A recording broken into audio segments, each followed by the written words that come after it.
and hurt. How impressive were Waterford today? I wouldn't say impressive. It was a game that hadn't a great amount of quality in it or intensity. I think it was summed up by the fact that the camera panned to Brian Cody, and that was probably the biggest cheer of the first half when that happened. People are going to games expecting goal-mouth action, and that gets the crowd involved and all. But just seeing Waterford were just trying to get their feet again back in the championship, you know. But Derek McGrath will be happy to have recovered from the Munster final this evening. Now they're back into the All-Ireland semi-final for the second year in a row. Don't forget as well, like, they were National League champions a couple of years ago, played in the league final again this year. So they should be serious contenders. But again, the question marks and the ghosts still lie around their system, which we'll touch on later on. But happy that the job is done, but I would say there's a huge amount of work to do with Waterford. All right. For Wexford, I mean, Liam Dunn had no complaints there, Henry.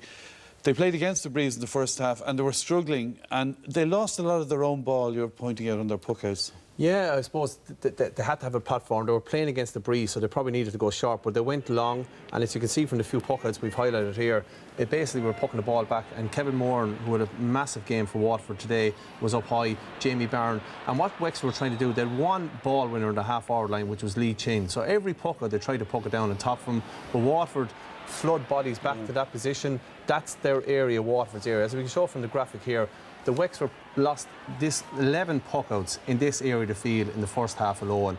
And as I said, if you're not winning primary possession when you're pucking the ball long, you should be going short. They went short a couple of times. They got a bit of success from going short, and they probably should have went that way. I'm sure Liam will look back at it now and say, we probably should have went short against Waterford's number of players back there, and as well as that against the Breeze that was playing against them.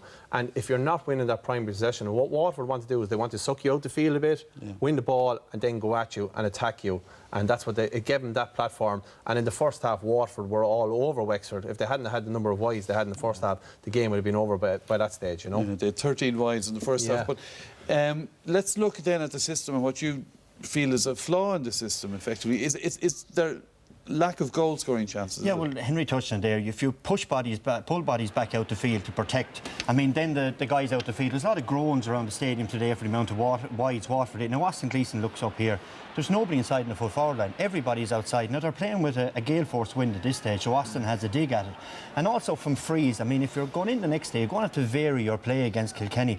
Like Mahoney's outside here. There's nobody making a run out to the wings to try to drag the Wexford defence around the place. So again, everybody says he's going to have it hitting hopes, a real 50-50 job from that distance out. And again, the ball drifts wide, groans from the crowd. And I wouldn't mind, but Waterford had pace in that inside line. And finally, Waterford tried to run you on your own 65 in, because they understand that there's nobody in there really. That's their, you know, they've one player in there, Jake Dillon, marked by two Wexford defenders. But when it does go in there, then look, it's turned over and comes out. Now, Maurice Shanahan was taken off today, like the Munster final. He was going through this for a lot of the game as well, marking two guys. And when he came off, you know, you could see him dropping the helmet. And it's a tough gig inside there, Henry, as you know. And like, even from those graphics alone, you can see it. Like, it's the system they play. And we keep using that word, which I hate talking about.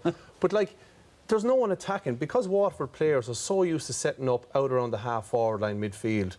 When the ball goes in, they kind of hang back around there. Tipperary, Galway, Kilkenny. If the ball goes in, the forwards are here and in, because they want to get the big score. They want to get the three-pointer to create the goal chance. But if you're hanging back out the field, you're not going to create that chance. And that is the disappointing part. I'm sure they are working on it, where Derek McGrath has something up his sleeve for the Kilkenny game. It will be, but we didn't see anything new from Waterford today. I think they did play better. They cut down on the number of mistakes they had in the Munster final, which they did have mistakes, and it cost them dearly against Tipperary. And I suppose that's the thing, is that against Tipperary and the Kilkennys of this world, you can't make any mistakes. So, but they're going to need to have a goal. And also, the net result of that system is loads of wides and no goals. And that's a frustrating thing for players. And then your fate starts to wane a little bit. Remember, Wexford had their purple patch in that game as well, got it down to 5-6 points. Like, goals really will win matches, and that's what they're going to need later on. OK, they played Kilkenny in the semi-final last year, and now they're going in against them in 2 weeks' time.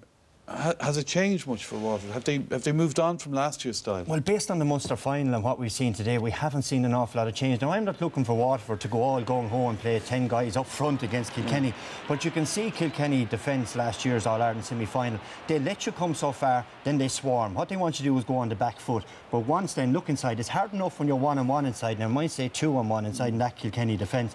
And Paul Murphy there out in front wins the ball. The man behind actually takes out the Waterford player, but it launches and sets up a platform. Again, you know, ball around the middle of the field. Even when there's time, the ball is drilled in. One Waterford player inside the 45. Now, the last thing you can do is invite Kilkenny onto you, because eventually with Kilkenny's system, the ball is sprayed out to the side. Look, you can see Kieran Joyce's side saying, calm down, use the ball. Outside to Fennelly, or Patrick Wald, sorry, long ball in. Now, TJ Reid has Ty de Burke where he wants him. Ty de Burke can't see him coming. TJ leaves a run, picks it up, and obviously the rest is history. So the next time when Waterford meet Kilkenny in a few weeks' time, I'd love to see him play a few more players inside the 45 to stop the ball coming out easy, get a few turnovers. And keep them wide. Yeah, and just, like, they have the legs. I saw him in the other 21 the other night against Clare. God, Austin Gleeson was hitting in balls waist high. Patrick Curran was coming out, winning it. You know, it was beautiful hurling. You know, it's in those guys, but they are going to have to be brave and play more guys inside the 45 to stop Kilkenny coming out handy like that, because there's danger written all over that kind of stuff. Yeah, no. Can Waterford I agree. Kilkenny with I that think system? they have the players. I think the teams, the 4 teams that are left, have the best players. I put Clare in that bracket, but they're gone now. Right. But what the other 3 teams have that Waterford don't have, and we keep on saying it, is a goal-scoring threat. The other 3 teams will score goals. Waterford haven't up to now. Whether they can work on something to do that over the next couple of weeks. Derek McGrath, we've taken great credit. He's got them into a great position. They have progressed. But to progress this year, they're going to need to beat Kilkenny in the semi-final. And what we've seen so far, you would have to say Kilkenny looked the better team on paper, you know. OK. Time to name our man of the match. Who are you going for nominees? Nominees, we went for, first of all, Kevin Moran. He's been one of the top players. Hadn't a great day in the Munster final, but responded captain true leadership role today. Second of all, we went for Jamie Barron, one of the best midfielders around in the last couple of years, to be honest, buzzing around the park. And thirdly, we went for Pádraig Mann. He's his best game back since he came back from that awful injury last year. Not surprising days, the 3 of those play around midfield, half-forward line, where a lot of their play takes place, to be honest, you know. Okay. Who gets the award then, Mike? Well, today we went for Kevin Moran. He's a really spiritual leader. Like, I played against Kevin Moran, you know. He's one of those guys around the middle who inspires those around him. And in Henry's piece there about the puck outs, he was under a lot of them. He knew they needed to win primary session. So a worthy winner for the way he fired up his troops today. Great stuff. Well done then to the Waterford captain. Let's hear from him now. Kevin, I suppose you've put the horror of the Munster final behind you today. Yeah, absolutely. That was, you know, it was a big prize on offer to get to Croke Park and crack against Kilkenny. So we're over the moon to get over Wexford. It was a tough battle, and just to put away the demons of what happened in the Munster final. How bad were those demons? Look, we parked it pretty quickly. It was a tough couple of weeks, and you know, we had to get ourselves focused straight away for an All-Ireland quarter-final. And you know, thankfully we hit the ground running, and we got over the line in the end. And you know, it's a huge day for us in 2 weeks' time, but that's where we want to be, and we're thrilled. I suppose the performance today wasn't as fluid as you might have liked.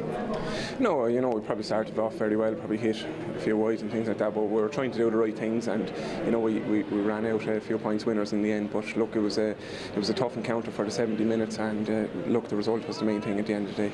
And off to Croke Park now to face Kilkenny? Yeah, exactly, yeah, like we were this time 12 months ago. So look, you want a crack at the All-Ireland champions, and you know, that's what we'll do. Well, congratulations, Kevin. You are the Central RTE Man of the Match, and Rita Chaplin is here to present the award. Thanks very much. Cheers. Thank you. Yeah, well done, Kevin. Well